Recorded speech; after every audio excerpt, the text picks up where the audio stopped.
living here, we know that Hawaii is no stranger to natural disasters, from lava to hurricanes and tsunamis. Those destructive waves have hit here before, but now there are changes underway to make sure that people are prepared for a massive tsunami. Paul Drews is here to explain. Paul.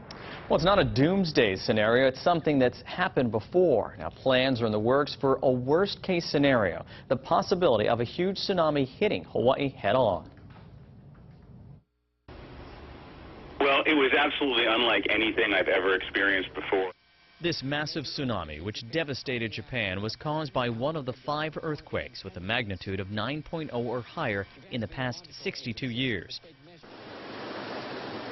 Hawaii has been hit by destructive waves before, but it's been 500 years since one like the extreme Japanese tsunami slammed into our shores.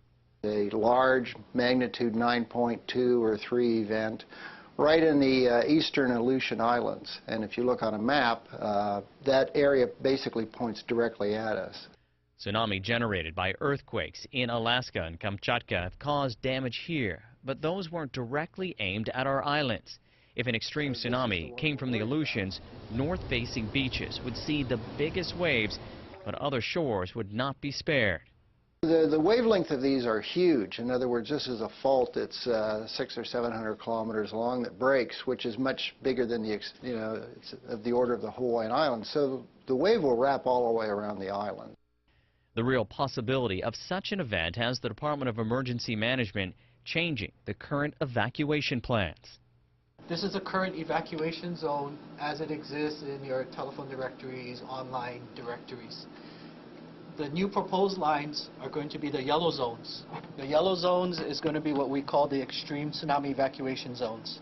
Instead of the 89,000 people on Oahu who would need to evacuate under normal circumstances, more than 300,000 would have to move to higher ground if an extreme tsunami was headed here. That would clear almost all of Waikiki all the way to the H1 freeway, or force people to move higher up in high-rise buildings. As people look at the new evacuation maps, they're going to see that there's much more extensive flooding, and they'll realize that the power of one of these waves will potentially have a much greater effect on the islands than some of the events we've seen. While experts know we've taken a direct hit by a huge tsunami, what's not known is when another of these powerful disasters will arrive. If and when it does, emergency personnel want everyone to know what to expect and especially know where to go.